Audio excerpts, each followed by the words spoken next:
This is Out of the Box with your host, Jonathan Clark. Out of the Box, Sunday nights at 9 on Q1043. Welcome back, Jonathan Clark. We are in the studio with the Allman Betts Band. We got Devon Allman, Duane Betts, also from the band with us, R. Scott Bryan. Also in the band, but not here, Barry Duane Oakley. Do I have that correct? Yeah, man. Barry Duane Oakley, son of Barry Oakley, the original Allman Brothers bassist and co-founder of the Allman Brothers Band, is in the band. It's amazing to have Barry aboard.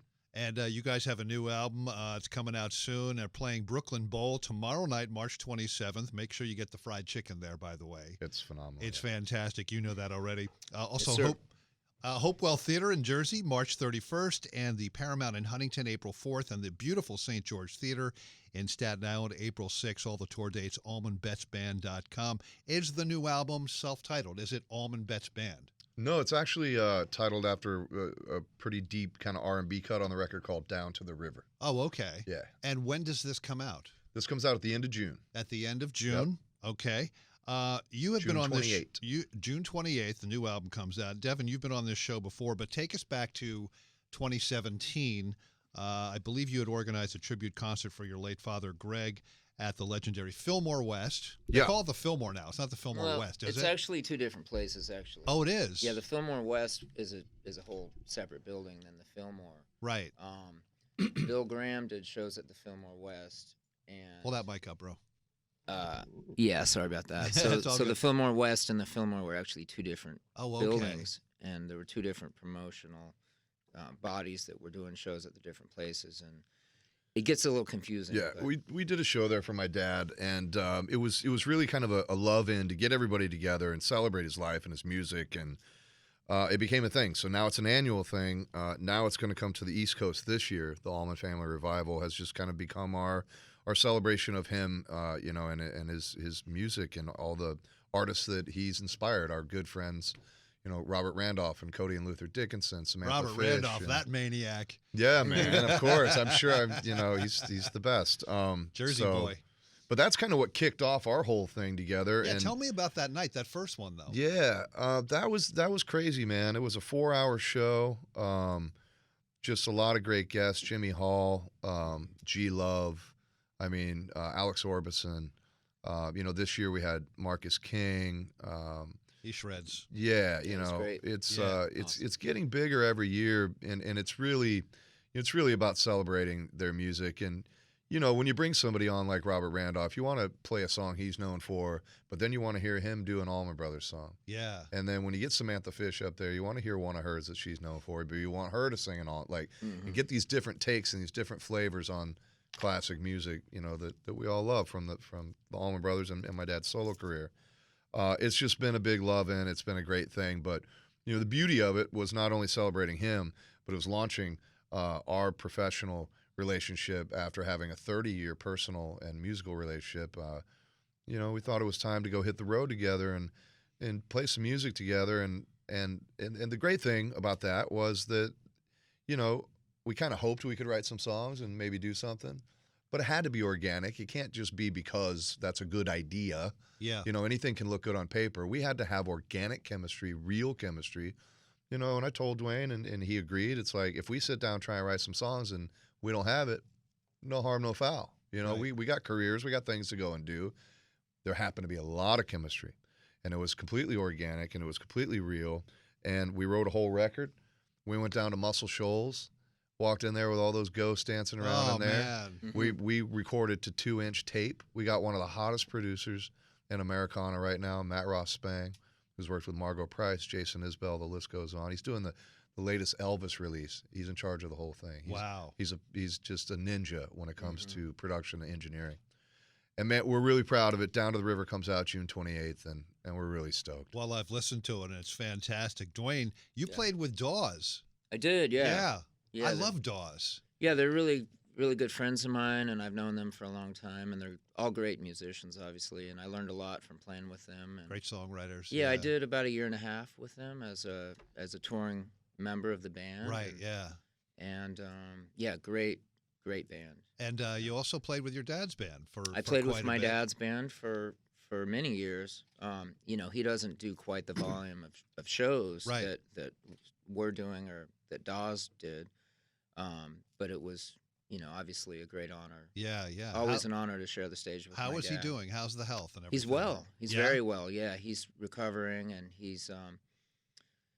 He took us out on the boat the other Yeah, I day, mean- man. Oh, you guys do some fishing or what? No, we just did some putting Some around. more Okay. leisure, more Yeah. leisurely. Just Cruising? going out, stopping, maybe getting a drink and a sandwich, going over. He's got a beach about, I don't know, a mile across the bay, across the intercoastal. You can just drive up to this, I love places this like that. piece of sand, and then the boat just lands on the thing, and then you walk about 40 yards, and then you're on a private beach, and it's just like, Beautiful down there. yeah, it's really cool. You get some of that down in Florida. You would never get that in California. Yeah. I live in California, but. Well, it's great to hear that he's doing well. We're happy to hear that. Yeah. And again, I want to say congrats on making a fantastic album. Oh, thank you. I listened to Thank the you. whole thing, man. I love. We're really proud of it. I love All Night. I love Shining. I love Down to the River, Autumn Breeze, many more. I have to say, I hear your father's influences on here, but it is your own thing. It is not a Thank tribute band by any means, but that definitely is a nod to your roots, which for the fans of your dad's is a good thing, and your new fans is a great thing, I would think, right? You want to strike a balance. I mean, we're not 22. We're in our 40s, and we've been doing this a long time, and that's enough time, that if you're a serious cat, you're gonna, kind of become this amalgam of everything that you've listened to, and be able to kind of put it together with your own spin.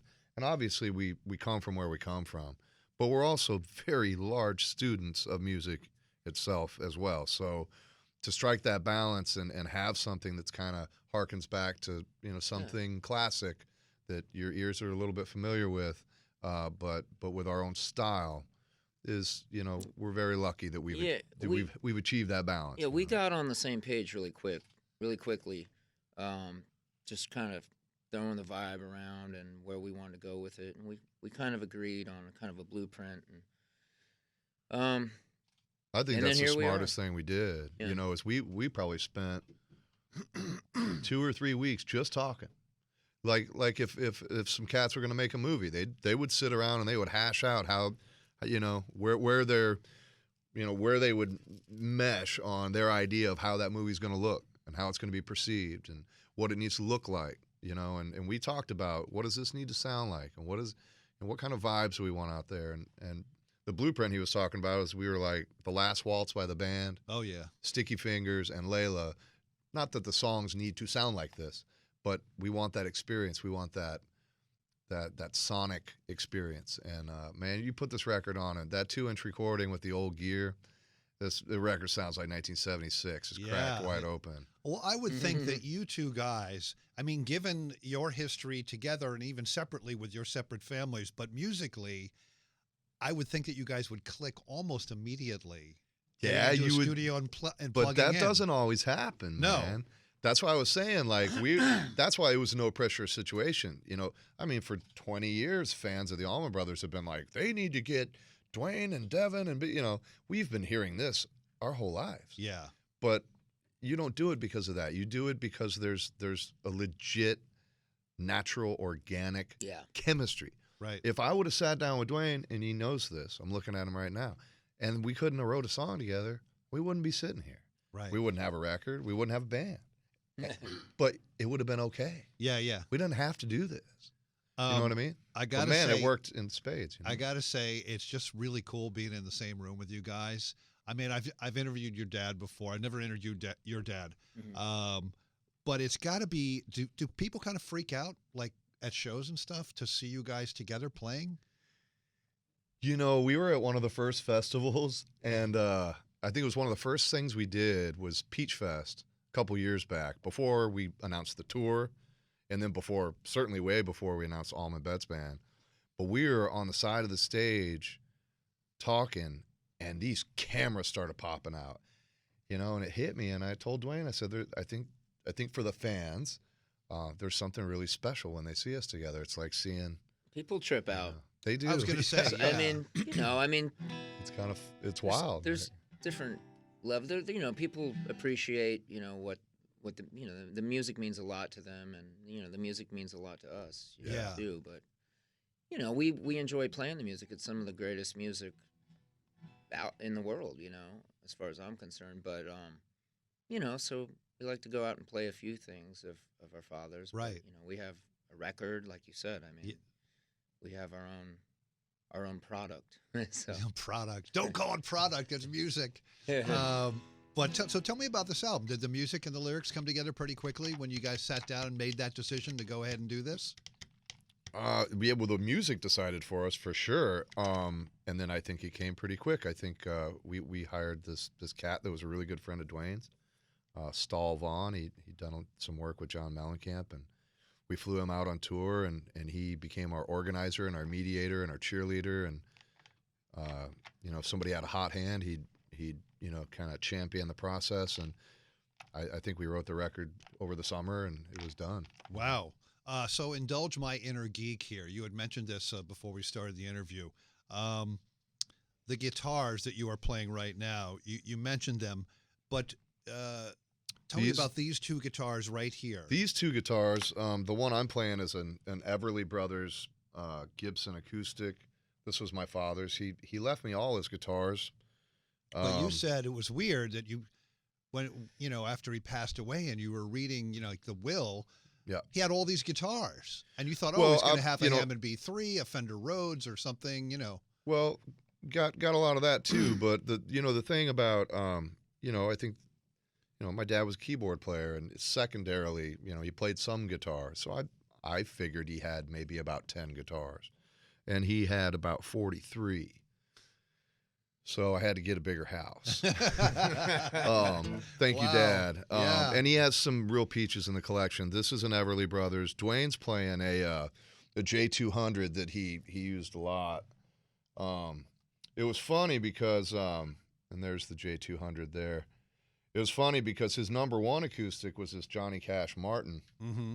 And I opened the case, and it smelled like weed so bad. Shocking. I named, shocker. I named it Cheech. And so we named that one Chong. So we got Cheech and Chong out on tour. And then I just really kind of discovered this Everly Brothers. I knew he had it, but I had forgotten that he had it. And this was one of his favorites as well. So anyway, long story short, I thought it was a much cooler experience for the fans, for them to hear these guitars instead of them ending up in a museum right away or a Hard Rock Cafe. I want these to still resonate and make music, and literally a little resonate. bit of his music, and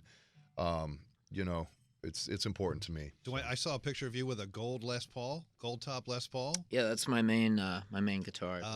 Beautiful axe. Well, speaking of guitars, you guys want to play a song for us? Let's do a song from the new record. Tell us about it, and then just go for it. This is one of the first ones that we wrote. Duane sings this. This is one that Stahl actually had this one, and then he brought it in, and we switched it all around and added some other musical parts, and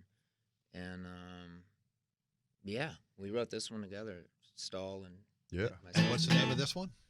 Melodies Are Memories. 1, 2, 3, 4.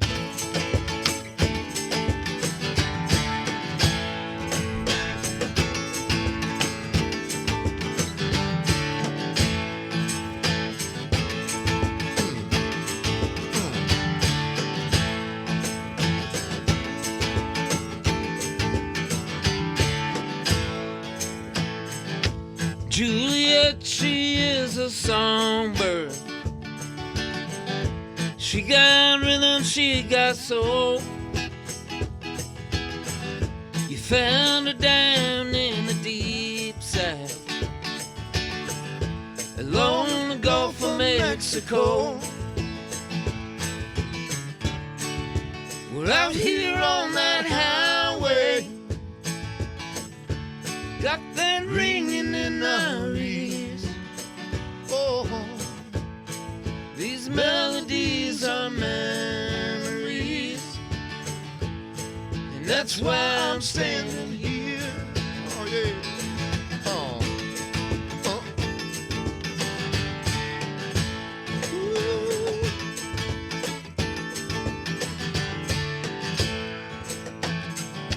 Juliet can kill some cold ones, drink whiskey like any man. but she smelled like that sweet jasmine. She don't use tricks or sleight of hand. We're out here on that highway, got that ringing in our ears. Oh, these melodies are memories. They carry us through the years. Oh, yeah.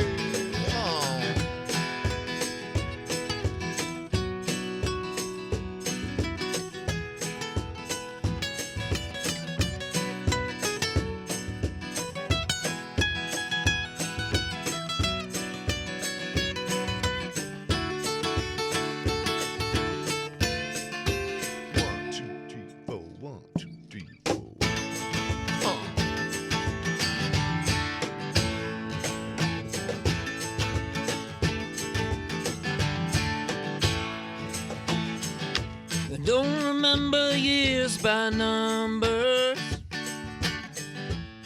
I don't go by the president. Just remember the soft whispers of Juliet coming across the winds. We're out here on that highway, got that ringing in our ears. Oh, these melodies are memories, carry us through the years. Oh, these melodies are memories. Well, that's why I'm standing. Oh. Ooh. Hey.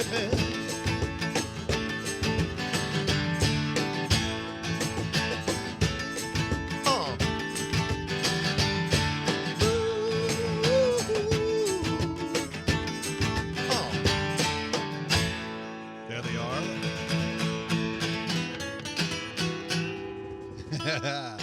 Allman Betts Band playing live here on Q104.3. And completely unplugged. Completely unhinged and sedated.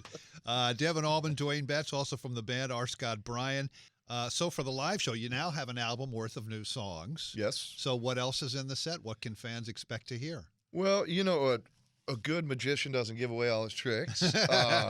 But, I got to say, we have a few different bags to pull from. So we have the Allman Betts record coming out June 28th. I've had a solo career for 15 years. Duane's got a solo record out. And then, there's a lot of bands that we like to pay homage to. We might play a Prince song one night, or we might play a Neil Young song one night. So without going past that, right, it's a nice journey kind of, and a nice balance of us, and a little bit of, tip in the hat to the dads, and a little tip to, a tip of the hat to some of the other heroes. What Prince song would you dare to undertake? Oh, man, I'm not telling you none of that. There's so many. You got to come to the show. Yeah, well, I will be there for sure.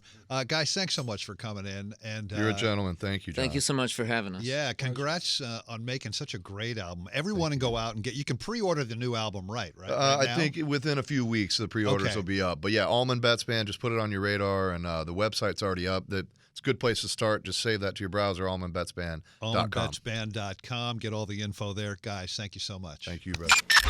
This is Out of the Box with your host, Jonathan Clark. Out of the Box, Sunday nights at 9 on Q104.3.